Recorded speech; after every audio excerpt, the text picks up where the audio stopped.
I can feel like 80 rats in my Marys. Me and Drizzy back to back, it's getting scary. If you fucking with my eyes, just don't come near me. Put some bins all on your head like Jason Terry.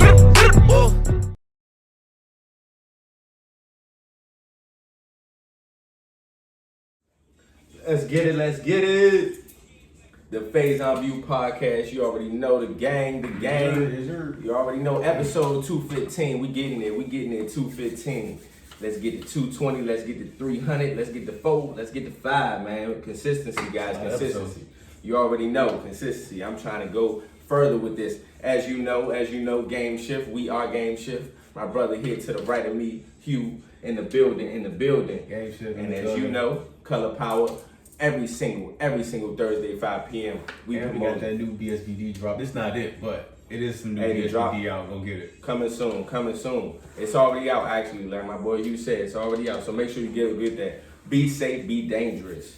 So, man, in our topics today, man, of course, still Women History Month. So shout out to the women. Claressa Shields becomes boxing's first ever 2-division undisputed world champ. I'm talking about the first ever man or female. So we're going to get into that. Next, man, the Grammy Award winners, man. The Grammy Award winners, the snubs, the performances, and your thoughts. We gonna spill on that. Hey, shmoney. I should be playing all about the Benjamins, because look here, that STEMI hit where everybody over here acting crazy, acting different, ready to spend that money. Yes, sir. And next, man, of course, I had to bring it up and I had to talk about it. It's a 1-year anniversary, and I don't want to even just say anniversary because this is just a crazy moment in history, and she still needs justice. Breonna Taylor. Absolutely, we're gonna talk about it. And lastly, would you rather be lost in a bad part of town or be lost in the forest? We're gonna see. So first and foremost, coming to the stage, Woman History of the Month. Honestly, Claressa Shields, let me get it correct, becomes boxing first ever 2-division undisputed world champ. Feel like this hasn't been noticed. Feel like it needs to be talked about, because we shout out to all the GOATs. We talk about Floyd all the time. We know we had that big debate about Floyd and Serena, about the athlete. But at the end of the day, let's look for these people that need their credit and their notability as well. At the end of the day, she's a champ. She did it in 2 different divisions. And I mean 2 different boxing divisions. She's did it in a professional over here and a professional over here. So congrats to her. Shout out to her as well. So I don't know if you heard about that, but I just feel like that's just something dope just to bring up, just to talk about, man. Now I heard about it a little bit. She got 4 belts. 4 belts in 2 different divisions is wild. That's a different level of greatness and competition when you can say I can come to your division and smack the best of the best you got over there, and still come back to this division and smack the best of the best you got over here. It's like you can't do that with me. It doesn't matter where you put me. It's like Jay-Z said, put me anywhere on God's green earth, I'll triple my worth. She can box anywhere. It's like, so that's just monumental.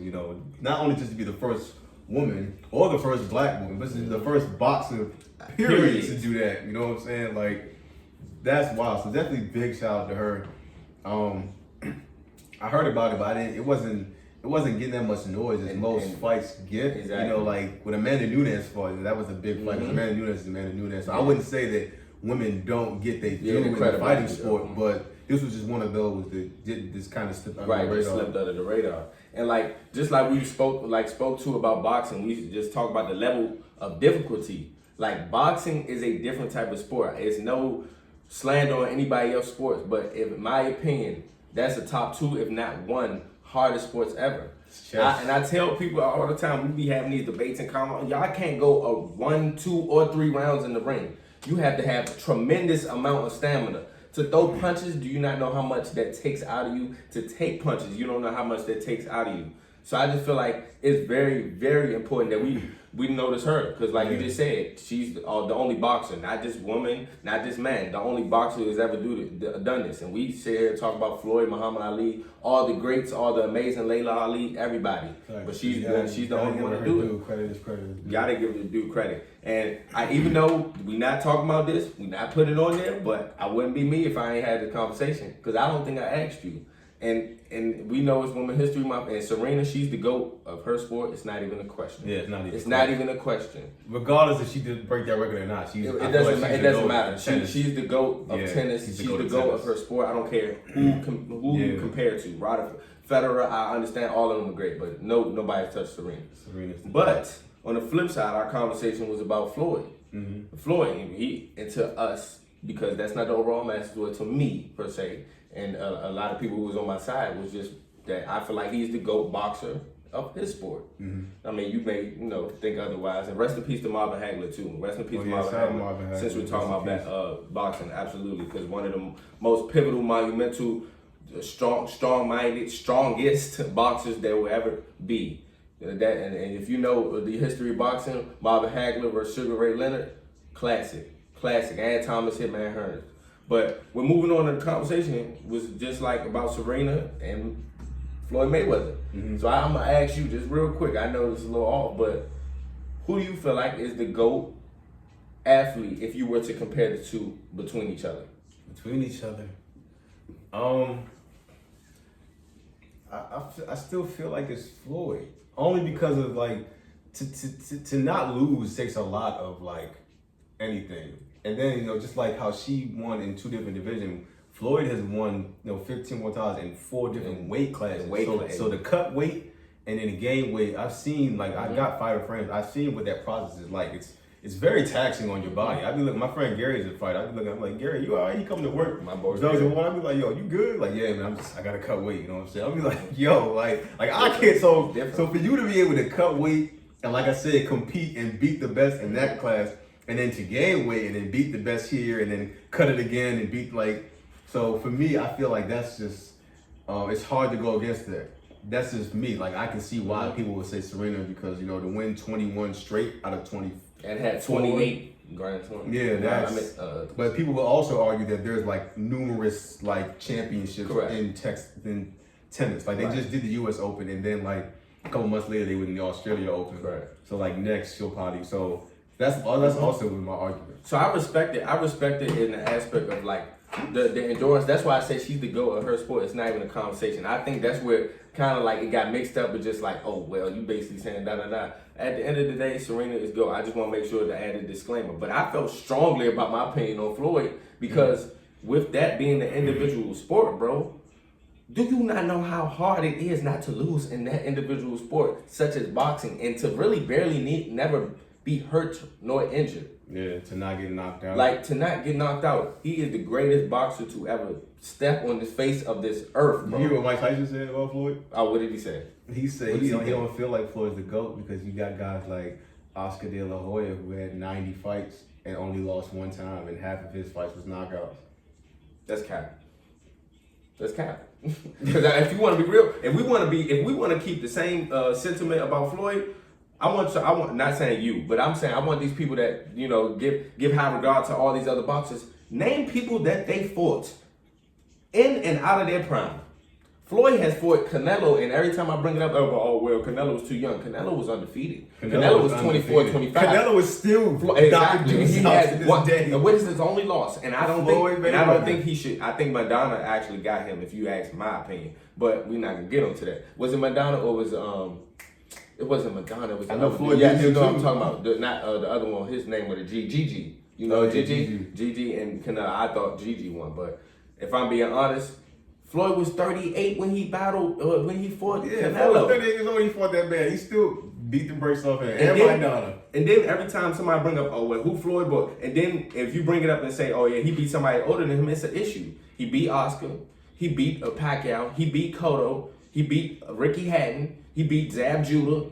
We can go down the list of who he beat. Do you understand these people that we talking about? Yeah, I get that you fought more, but a loss is a loss. You know what I'm saying? Even if it was like 89-0, that's still impressive. But it's like, fam, that's what I'm saying. An L is an L. Like this man took no L. Because if we're talking about records, then record-wise, honestly, Sugar Ray Robinson might be the greatest boxer. Yeah, I think he brought him up too. I think what I'm saying? Yeah, I feel like there was multiple guys. Because he had 200 fights. He only lost probably about 20 to 10. That's a lot. That's a ratio. It's crazy. Yeah. So I can see that. But Oscar De La Hoya, the golden boy, he was one of the greats. Don't get me wrong. I'm not discrediting him, but You know what I'm saying? He Yeah. lost to Floyd too. Like, And you got to think about, like I just said, like Floyd's the only guy that had 15 titles in 4 different weight classes. Like, how many of those guys fought outside their weight class and still dominated in that aspect? You yeah, know what it's I'm just saying? like, man. So you got to think about that. How many of those guys did that? I love Floyd fought in different weight classes and still got the job done. It still got the job done. And being and coming of age. In each age, he's fighting somebody younger, and younger. And even if the playing field was uneven, he still made it happen. You can't be upset about a boxer or about somebody that doesn't want to get hit. That's the point of the sports. That's the that's why Floyd's the GOAT to me, because it wasn't just about knocking guys out. Yeah, he did that when he was young, but Floyd was like a legit boxer, like a tactician. Like, he understood the sport of it. Like, he perfected the shoulder roll. He understood that you get points based on how many times you land punches and people don't get hit. So it's like, if I don't get hit, then you can't get any points. But if I'm tagging you, at the same time I'm getting more points than you. Yeah, I may not knock you out, but that's boxing. You know what I'm saying? Like, he really understood that craft. Absolutely. And then when we just speak about Floyd, I just want people to understand that just in the boxing realm, and we're talking about just greats and things like that, and the reason why I just give him the edge over Serena as well too. And I love Serena and the fact that she actually brought a lot of women to the sport as well too. She brought a lot of inspiration. Shout out to Naomi. Yep, and Naomi, the one who just beat her. You wouldn't have a Naomi if it wasn't for Serena. So that's understandable. But guess what? You wouldn't have any of these boxers getting these payouts that they are now, Canelo and all these, if it wasn't for Floyd. He changed the landscape of how people get paid. He turned it into a business. Same way Tiger Woods did it for golfing, and there's many other examples. Floyd really turned boxing. Like, you think about guys like Conor McGregor. Conor McGregor got paid because he had to fight. Absolutely. Conor never would have made that type of money. Never. No, in MMA. Never, he never would have seen 200 mil. Because Dana White was, just being honest, he's not paying them like how the boxers are getting paid. He never would have seen 200 mil doing MMA. Only because he fought Floyd. He see that type of check. But shout out to Claressa. I'm definitely going to be looking out for her next fight. Pull up the Grammy. Oh, it's right here. I'm definitely going to be looking out for her next fight for sure. Because I definitely want to see her box now. After hearing about this, I definitely want to see her box. Absolutely, yeah, me too though. Because I wasn't aware of her. Now I'm really interested. Now I want to see her box. And now that you just spoke about Amanda Nunes as well, she's something else. Amanda Nunes is knocking everybody out. She beat the crap out of everybody. Too dominant. But pull up the Grammys on the website so we can see the winners and all of that. That's what she was talking about. Yeah, absolutely. Because we gotta get into this. For hip hop or just in general? We can just do hip hop at this point. I might be able to find it. Because at the end of the day, guys, this Grammy situation it's annoying to me. We had this conversation, me, Hugh, and Diaz. We had this conversation before, but now the Grammys are out. It's still the same sentiment. At the end of the day, when we sitting here and talking about the Grammys, what do y'all want to stand for? At the end of the day, do y'all want to stand for people that are not from the same culture as you? They're not from the same space as you, don't really care about if you win or not. They care about the politics of things and who is really popular. Do you want them to be making the votes and making the decisions on really your career and where you're about to be pushing your career? Because the only reason why you want to be seen on the Grammys is because you can get an overall view and people can actually see you if they haven't heard you before. And the Grammys is supposed to be such a profound entity and a profound stage. I'm sick of it because you have all these artists that have complained before, but when they win, they don't say nothing. They win, you don't hear nothing from them. I'm a Grammy Award nomination, You were quick to mention it, but you have all these billionaires, millionaires, everybody holding the money phone in their ear and all this other things, and we're not putting any money back into our people within the contestants. All these amazing contestants, amazing nominations. It's sickening to see them, have to. I understand that everybody it's a winner and a loser, but it's sickening to see them be put back on the platform so many times and not win. You still have Nicki Minaj, who has never won a Grammy. You have Nicki Minaj, who has never won a Grammy. This is the greatest female rapper to me of all time. It doesn't make any sense. You have Nas, who's debatably one of the greatest rappers of all time, who just won this year, and it felt like it was just politics. King's Disease was fire, but if I'm gonna be real, anything or nothing should have beat the Freddie Gibbs Alfredo to me. But whatever, that's either here or there. Well, it's like, why are we still worried about it? And it was a lot of good things that happened. You know, you had Beyonce. We always love seeing Beyonce and Jay-Z, which is dope. And we actually got to see Blue Ivy show her creativity, and she did actually won a Grammy.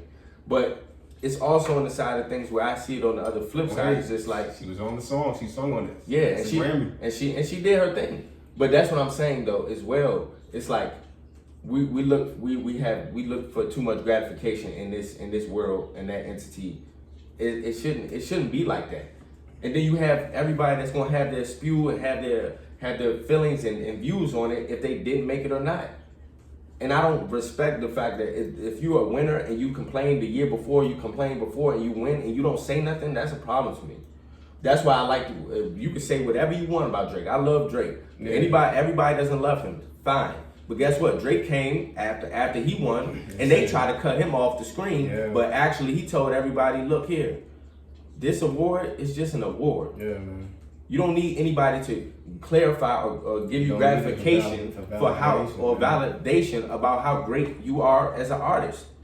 You know that, and your fans, your core fans, know that. That's who you should really be showing. You know what I'm saying? Showing gratitude to, not the Grammys, in which they don't really care. That's politics, bro." Mm-hmm.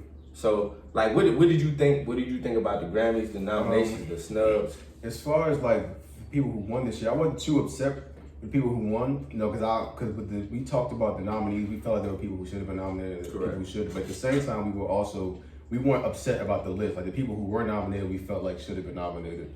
So I wasn't mad at either who won. Like when I talk about the best rap album, I wouldn't have been mad at anybody in that category who won. I think the person I probably would have been the most upset about would have been D Smoke. I don't think I would have been upset, but I think that would have been my.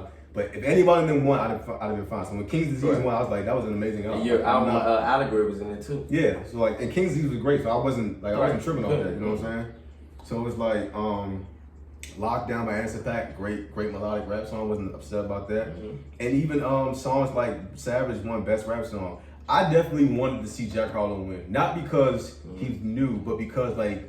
That was like a pure rap song. Like that was no hook, just one guy rapping with really little to no star power to his name, and he did what he did. So I would have loved to see him. I get it, because that was an amazing record. It took over TikTok, it took over all of 2020. I get it. So, but Meg Thee Stallion had more star power behind her name, and then you add Beyonce. Right. I get it, but like for a guy like Jack Harlow to literally just rap the whole song, no hook. And for it to be a bop, and he's somebody who wasn't even known before that record, and to be able to do the numbers that he did, that would have been great for him to win that.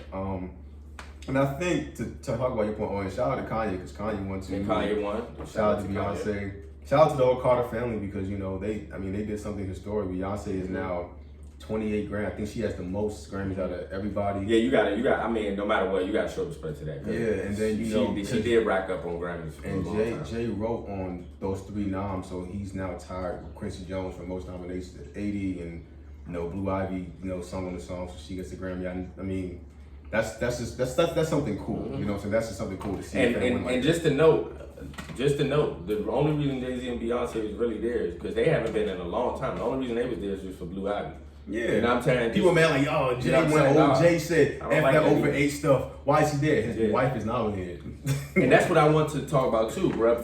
Y'all better start putting more respect on Jay-Z's name. Jay-Z just probably made another $1 billion within the last 2 weeks, and also dividend about $9.9 million to all his title artists within the deal that he got within the Champagne and within all the other things. Exactly. Now he's worth $1.4 billion. Yeah. We're gonna talk about that in the next part. It's bigger. But because it is. To finish my Grammys rant, I think the reason this used to really bother me as a hip hop fan, like you are, and I think the reason it doesn't now is because I take the Grammys.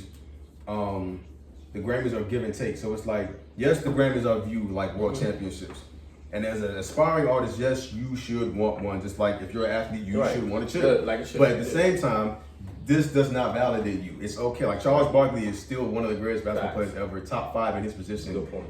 Even though he doesn't have a championship, that does not take away the fact that he is Charles Barkley. And there are some guys who have like 7 championships, but you don't remember them in basketball. So there are a lot of guys who have Grammys that you don't really remember their music. So I'm not like, so Meg Thee Stallion had every right to be excited about winning a Grammy. It's a dream. You should want one. But at the same time, it's like Kanye and Jay and Drake and all this guys say, it does not validate you as an artist. Like you'll be fine with or without this. But I get it, because Wale's beef is that when you're Grammy nominated, it puts you in a different light musically. It opens up opportunities. I get that. But don't trip off of it. It does not validate you. And I also think that's part of the reason why, maybe guys haven't gone out their way to make their own award show. Cause maybe they view award shows the same way. It's like, yeah, awards are cool, but like that's not why we do this. It doesn't validate us. Like they're cool, we support them, we go, we want them, but it's like, but like to your point, we don't glorify the Soul Train Awards. We don't, and we should, because that's where the real music, that's where our real essence of everything that we embody is and are. And it kind of bothers me. Maybe it's just rap, because rap doesn't really get nominated for But that too, but guess what? Guess what, bro? Rap is in the Rock and Roll Hall of Fame. Yeah. Come on now, that don't make sense to me. I'm sorry, bro. I'm be the one to say it. I'm be the one to say it. The Rock and Roll Hall of Fame, how in the world does it correlate to what we do in our rap, our writing, and things of that nature? Maybe it's just the name. Yeah, but I'm not divvying into that. Yes, it is just a name. It's just a name. But I'm saying that too. We are so fixated on the inductee of this and the inductee of that, but we have entities over here such as I'm saying the Soul Train Awards don't even nominate people in rap. Like you can't if you're a rapper, you can't even win it. That's what I'm saying. When you're a hip hop artist, but to the same point, BET Awards. The BET Hip Hop Awards. They don't treat that as something like as profound. It's like, oh yeah, I got a BET, cool, because it's what you make it, and that's an entity of us. You get what I'm saying? It's what you make it. You putting this Grammy in such a high of a pedestal, but when we get to our own things, it's like, oh yeah, I'm gonna come in here half dressed. You know what I'm saying? I'm chilling. That's something I said last. I gotta be eloquent. I gotta be. That's something I said the last time we had the conversation. I said we do our own thing. You guys have to treat it the same way you treat the Grammys, and you gotta get the big dogs to show up. You gotta get people like Kendrick to show up, Drake, Cole to show up. You gotta get Drake to show up. You gotta get the big, like when they did the Dream Team, they knew we gotta talk to Michael, and Michael was like, look, I don't want to play by myself. You got to go get the other best players to play. So it's like, if we do our own thing, you got to get you got to get the big dogs to show up. That way we take this seriously and we got to, honor it like that. But yeah, like, I don't trip off as much as I used to. I think the last time I really tripped over it was maybe like when I was in college. Because when I think about, I know people talk about what's the biggest Grammy snub. Obviously, it's the 2013 year when Macklemore won, and that was a big deal. But at the same time, it's like you look at Kendrick Lamar.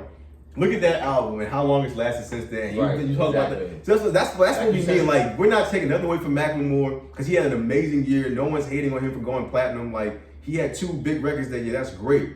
But at the same time, like, it does not take away from the fact that Kendrick has arguably a top 10 rap album of all time. Yeah. It's still the longest charting album of all time. Like, it's been like almost 10 years and it's still in the top 100, people are still playing that album. Right. So it's like, and he's won multiple Grammys since then. So it's like, it always, that stuff always fixes itself. Nas was already a top 5 rapper ever before he won this Grammy. He was already top 5. Snoop Dogg was already Snoop Dogg. He doesn't have a single Grammy. It's okay. You know what I'm saying? But I get it. Like if I was like, for me, I want to win the Game of the Year award, one day. But I want, and I'm sure there's politics behind that too. But there's a game this year that won multiple awards that I feel like, probably not. But I get it. So and even to your point, I have to take it. The biggest rapper right now. Yes, he didn't have the music, to really be qualified for the Grammys. But the biggest rapper right now, he just dropped the 3-pack. It just went 3 for. He literally went 3 for 3, 1, 2, and 3 on the top. That's what everybody should be shooting for. I'm not saying that because Drake is an entity itself. Even with the charts, I'm just saying, even with the charts though, right? But also with saying in that, we need to put our focus on something else. Because at the end of the day, the streams, our fans are making us the dollars, not the Grammy views. Put your focus in and this has been the lowest that lasts. Exactly. Because even if your stuff debuts at #1, but if it's only there for 2 weeks, that means people stop playing it after a while. So you want to make stuff that lasts. That's the whole goal of music. Anything you do, you want to make classics. You want to focus on making things that last a long time. You know what I'm saying? And focus on the art. You got things like I know we keep talking about Jay-Z, but like a song, like when I found out about Songcry, they say Songcry didn't even chart. Like you need a certain amount of listens to finally even get on the chart. That means that song wasn't getting played like that. But when you look at the years later, that's probably one of the best rap songs. People love song cry. So to hear that's what I mean. Like, make stuff that lasts. If it didn't chart, that's cool. But if it's great, it will still last regardless. It'll still do what it's supposed to do. Just like when we had a conversation recently about Reasonable Doubt. That's a perfect conversation. If it's supposed to last, it will last. It will last. It wasn't a hot commodity. People hated on Views. I didn't think hate, but I didn't think it was a classic. But like, I have to admit, like, Views has lasted. People love Views. It has lasted. When great stuff lasts, when stuff lasts, it's great. It doesn't matter what happened. It's great if it lasts. So we're moving on, man. We're moving on. Let me talk about it. That STEMI. Boy, that STEMI touchdown, boy, touched people's souls. People getting crazy out here on them STEMIs. Look here, before I even get started on this conversation, I just know it's all about the Benjamins. Moneybag Joe. Stop playing. That joke came at a perfect time. That's all I can say. That's all I'm gonna say. But also, like, honestly, on a serious note, that was my jump. On a serious note, like, I ain't telling nobody what to do with your money. You do what you want to do with your money. So at LLC. But at the end of the day, for real. But at the end of the day, make sure that you just be smart with your money. And I'm just being real because at the end of the day, don't just be quick to just give it back to the economy because that's what they want you to do. Yeah. Invest in something of your independence, something that you can hold on to, something that you can invest in your child. Save some of it.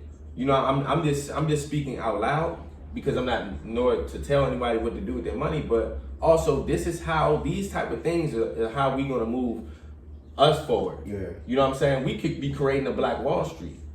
Let's not focus on just buying chains and cars and shoes. Let's put this back. Let's put this back into each other's pockets. And if you're gonna spend, you know what I'm saying? Why not spend on BSBD? Why don't spend on We Are Game Shift? Now, why not spend on Color Power? You know what I'm saying? Put it back into the people. My brothers were just talking about. What were you just speaking on? Getting my trademark. When I get my, I'm getting my trademark. But not even that. I know for even so, I know you got LLC Twitter out there. I know I made that joke, but don't be quick to buy LLC, and not just because like for the obvious reasons. You don't want to be quick to buy LLC because there's like. Having an LLC doesn't like validate everything. You need to get LLC when it's the right time. So it's like if you don't have any product, then you're not protecting anything. You just have a piece of paper. That's all it is. You know what I'm saying? So it's like for me, I didn't get my LLC until recently because in the beginning I wasn't paying any employees. You know what I'm saying? I didn't have a building, I didn't have any overhead, I didn't have any expenses. Like what was my LLC going to be for? I didn't need it for my business to be a business. You can still have a business without it. So I had to build a business first before I went and got an LLC. So like, don't be so quick to just go buy. First of all, you don't need $1,400 to buy it to get an LLC for starters. It's only like $190 to be honest. It is. And so it's like, don't just go get a piece of paper with no plan. Like if you do want to put this into your business, build a business first. Get product. Put things together first, and then you can go back and get your LLC.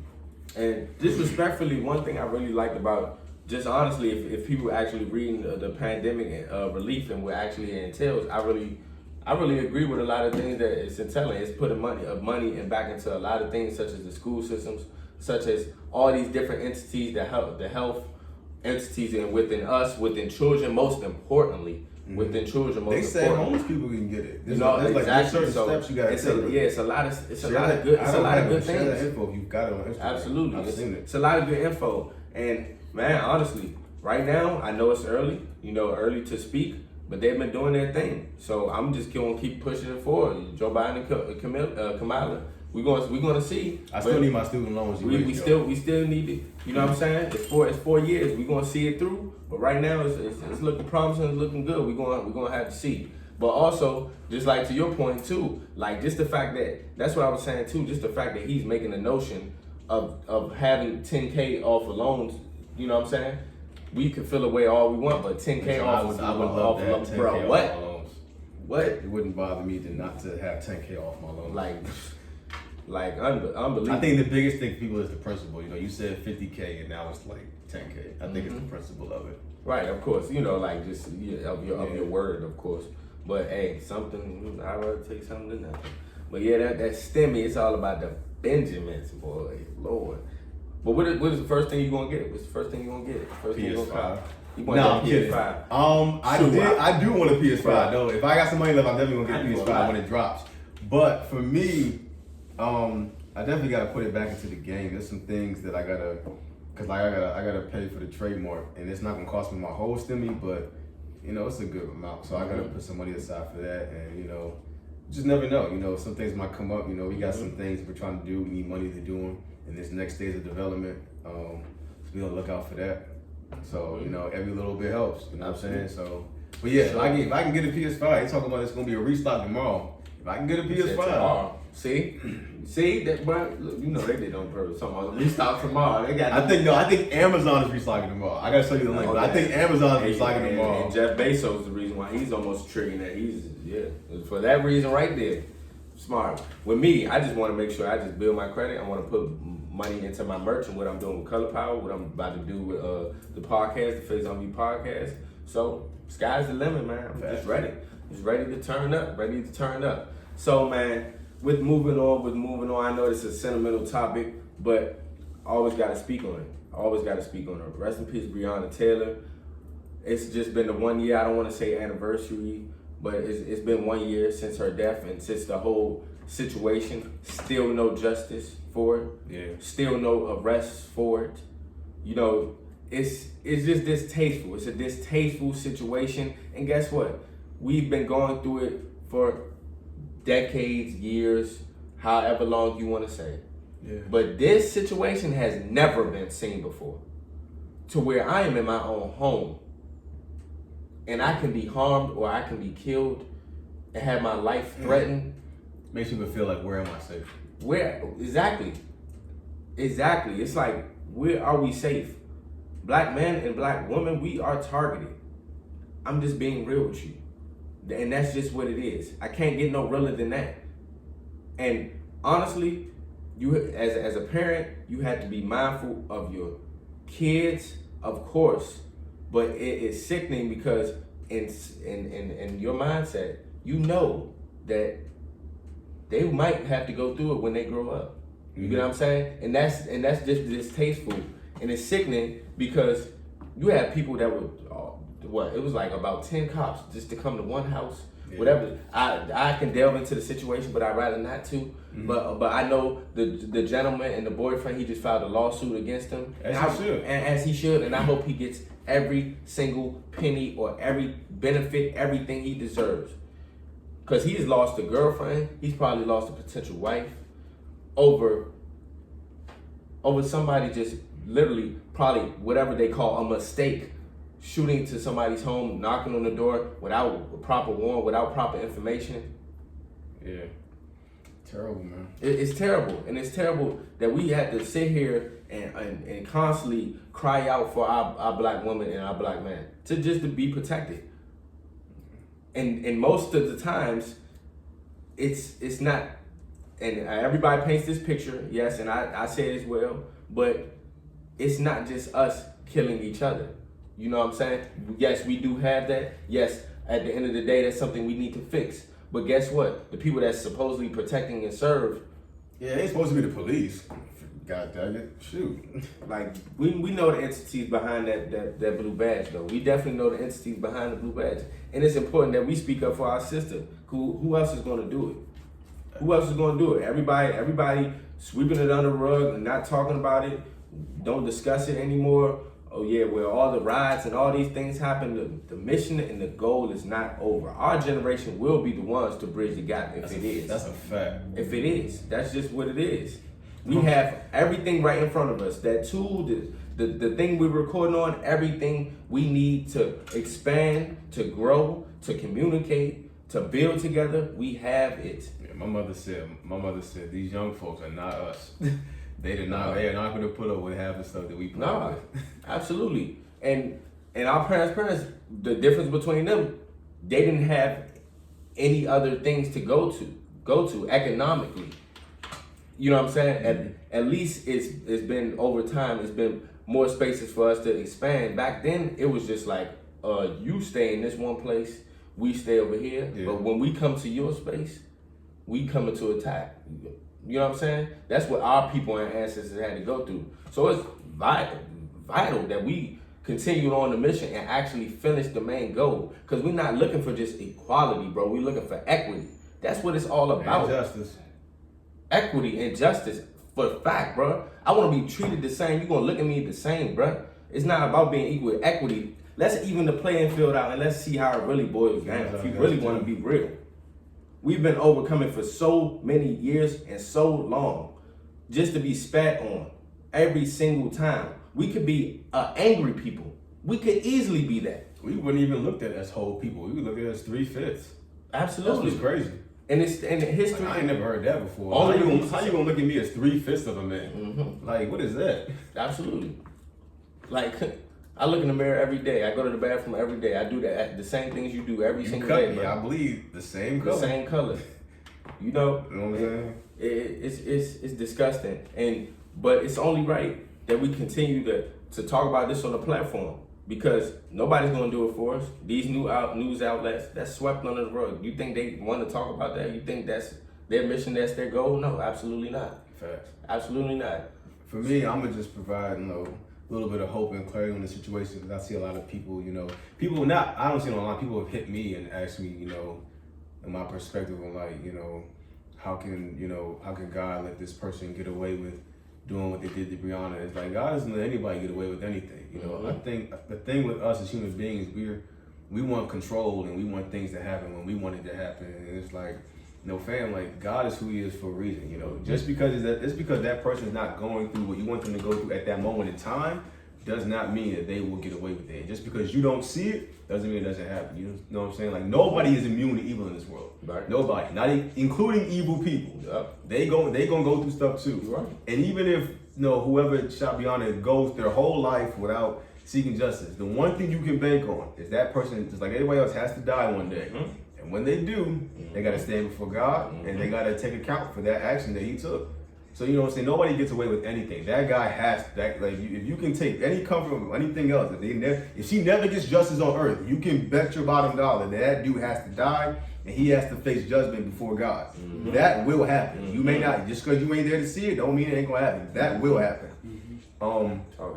And so, yeah, man, that's just I wanted to just say that for folks who feel like they're having doubts and how can God do this? Listen, man, God doesn't let anybody get away with anything. The same way He don't let you get away with stuff, He don't let anybody just get away with anything. Just because you don't see it or doesn't happen when you want it to happen or doesn't happen the way you think it should happen doesn't mean it's not gonna happen.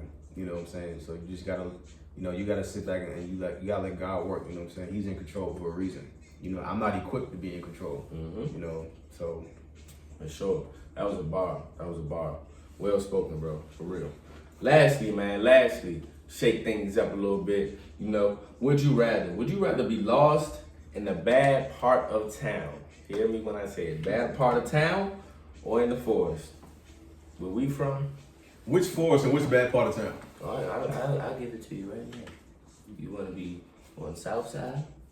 South side what? Jamaica, Queens? No, not Jamaica, Queens. I'm talking about southeast, D.C. Okay. What forest am I in? Just because that's where we from. Yeah, okay. Around that area. Okay. What forest am I in? What forest? You pick. Around here. I'm talking about a forest that's actually, where you probably can't possibly, not get out, but you'll be a little confused. Okay. Like it's a maze. But either way, you can just say a forest in general, because I can't really particularly think. I get what you're trying to go with. We don't really have that. I get what you're trying to go with. I think I'm going to still go with the bad part of town. Because even still, it's like, if I'm in a bad part of town, there are still things that I can rely on. I can still rely on streets. I can still rely on going into a store. Yeah. I can still rely on there possibly being some kind-hearted human being to help me out. I can hide on my possessions. If I'm in the forest, I don't know what's going on. I don't know if I'm stepping on poison ivy. I can get bitten by a spider with no way of getting anti-venom. Mm-hmm. I can get chased by a bear, and I'm not going to win that race. I don't know, if you're in the forest and it gets dark, at least if it gets dark in the wrong side of town, there's street lights. If it gets dark in the forest, you're just out there with no lights, walking around. You don't know what can happen. So there's more unknown in the forest versus the bad side of town. I get it. I don't want to be caught on Southeast DC on certain blocks at all. Gentrification or no gentrification. Right. But at least there's less unknown here than there is with the forest. For me. I like that point. I might edge the force just because you said that, because at the end of the day, that is a true statement. I don't like nothing, bugs, critters, none of that. But it is the unknown. You really out at the unknown. You might not even feel that spider bite or that snake bite, but you walking around. Next thing you know, the venom kicking in. What you gonna do? But also, on the streets, you got people that just don't care. That's true. That just don't care. And and I'm just being real and honest. You have people that just be in certain situations where it's not where I want to harm you, but look here. You around this area, you got something maybe I That's don't. in the hood. And the hood is all about, you know what I'm saying? You like recognizability. Like if people don't recognize you, you know what I'm saying? Right. That alone is enough. It get treacherous real quick. Yeah. You might not make it out of town before you make it out of the forest. But I'll say forest too, because just that aspect of really not knowing what's going on, it can be dark. Like different sources of communication can be cut off. When you do have an advantage is you do have people. Yeah, like if I get shot or beat up in the wrong side of town, at least I know there's a hospital somewhere. Oh yeah, or somebody will come along to do something. In the forest, I could just won't nobody follow you for forever. Yeah, you would die. You ready? It's over. It's over. You go to that forest. But for sure, make sure you guys give us your comments, give us your views on the Would You Rather question every single Thursday, 5 p.m. guys, 5 p.m. Amazing episode. Appreciate you, bro. The Faison View podcast. We are back. We are back every single Thursday. So just make sure you tune in. Make sure you go like, subscribe, and share. Make sure you go get that game shift. Make sure you get this color power. Be safe, be dangerous. We are out here. Much love, man. Much love. See you guys next time. Peace.